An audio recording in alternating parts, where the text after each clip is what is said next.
Hi, I'm Mark Gaylor, and you've joined us today because we're going to be talking about Samyang-Cine lenses. Now, Abhijit Chattaraj, he's been doing the hard yards on this one. You've been testing all of these lenses. Yeah, big thanks to the team over at Michael's Camera here in Melbourne, Australia for lending us a whole set of these Cine lenses. The kit came with 5 lenses, started off at the nifty kind of short 14mm, included a 24, which is the lens we're actually filming this segment on, a 35mm, which is this tall boy here, a 50mm, and an 85, which we've got on the A7R2. So the Cine lenses, as opposed to still lenses, often they're also called T lenses. So the Cine lenses tend to have a T stop on them. So the aperture is measured in T numbers as opposed to F numbers. Transmission, is that? T for transmission? So they actually test the amount of light coming through the lens.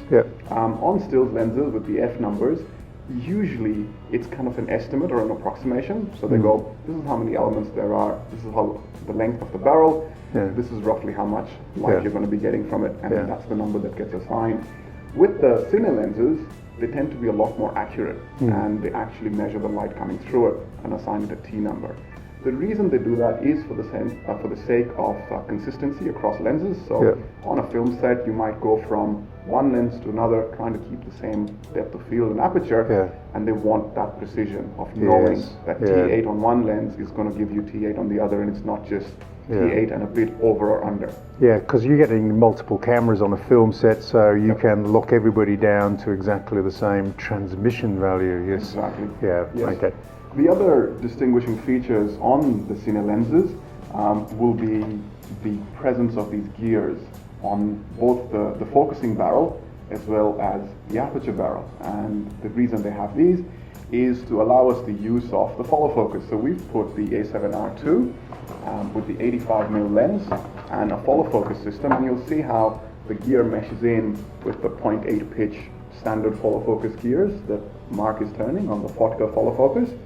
And it turns beautifully. So what are these little blue pins you've got sticking up there? Those, Mark, they are our focus stops. So what we're able to do is turn this little hard stop in, we lock that down, loosen these other ones off, and we'll use our monitor or the LCD monitor at the back to find our focusing point. Once I've found, so I'll twist the knob, find my focusing point where it's the sharpest, and I'll use one of these pegs to lock it down. So now my ring will come to a hard stop in this direction.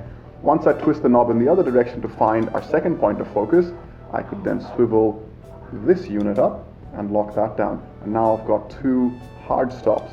So you're not going to overshoot your focus? Exactly. Okay, cool. So that gives us those 2 points. The second ring at the back controls the aperture, and it is smooth and flickless. No click, There's no hard stops. What this allows us to do is pull iris. If we're swiveling the camera, we're doing a pan movement, and we're panning from a shot where the subject is inside a room and we've got controlled lighting conditions, and they're perhaps moving outdoors. We don't want to lose the background, we don't want to blow it out. We're able to pull iris to maintain a semi-constant exposure, and that happens smoothly. I was hearing as well, you can also pull depth of field, because if you've got the camera set to auto ISO, you could change the aperture or iris and keep your exposure value, but just change the depth of field during a clip.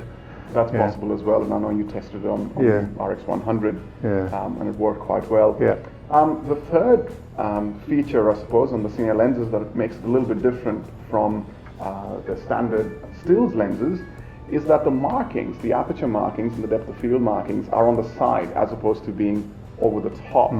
The reason for that is typically a camera being used in a Cine location, you'll have a camera operator who's monitoring the camera itself and operating it. You'll have a focus puller who's on the side, and that person is usually responsible for maintaining focus, making sure it's in the right aperture setting, and they need to be able to see side on.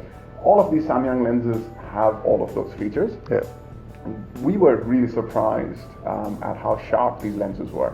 They're very wide aperture lenses. That's the first thing that I noticed. 1.5. That's across the board, apart from the 14mm, which is a 3.5, all these other lenses are T1.5. Yeah, that's and for a transmission value, that's very, very bright, because that might be brighter than a 1.4 f-stop.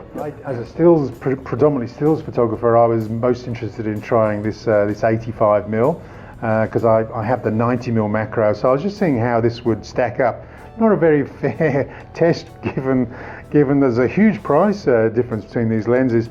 And I'd have to say that at T1.5, it was we got this slight diffuse glow. I wouldn't say it was out of focus or not sharp. It had this sort of diffuse glow look. But by the time it got to 2.8, which is the widest aperture of the 90mm macro, it was surprisingly sharp. It was really a very sharp lens. These lenses that Samyang has released and is also sold under names like Rokinon, Vivitar, and a whole range of others, depending on which country you're buying the lens in, has kind of carved itself a bit of a niche in the medium to low price bracket. All of these lenses are manual. There's no electronics on them. What they've sacrificed in terms of features, they're handing back to the photographer or the filmmaker in terms of price. These lenses are very, very aggressively priced. Typically, cine lenses tend to be very expensive. I've seen that. I've seen a lens advertised for a cine camera as exceptionally value for money at $30,000, and I'm going, whoa. Yes. So well beyond the reach of most aspiring cinematographers or even kind of mid-range commercial filmmakers.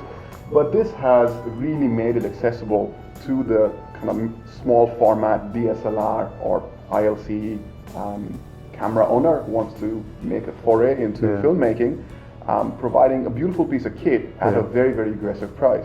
Well, we certainly don't need the lenses to be stabilized any longer, because the second generation of 8.7 cameras, we've got 5-axis image stabilization in the body, and we can just dial in the focal length of the lens we're using, and we're getting a stabilized lens when these come out of a rig and being carried around on a shoulder or in a steady cam rig. Then we've got that added advantage of the IBIS, in-body image stabilization. Absolutely, Mark. And where the focusing is concerned, typically you'll be using the cine lens for shallow depth of field effect, and using critical focus, achieving that using the follow focus. And we can always punch in using the in-camera loop to make sure you've got that critical focus. The focus peaking and exactly. Big help when finding focus. Well, thank you very much, and make sure you subscribe to themarkgaylor.com so we can get all of the recent or latest reviews out to you. Okay, and thanks for watching.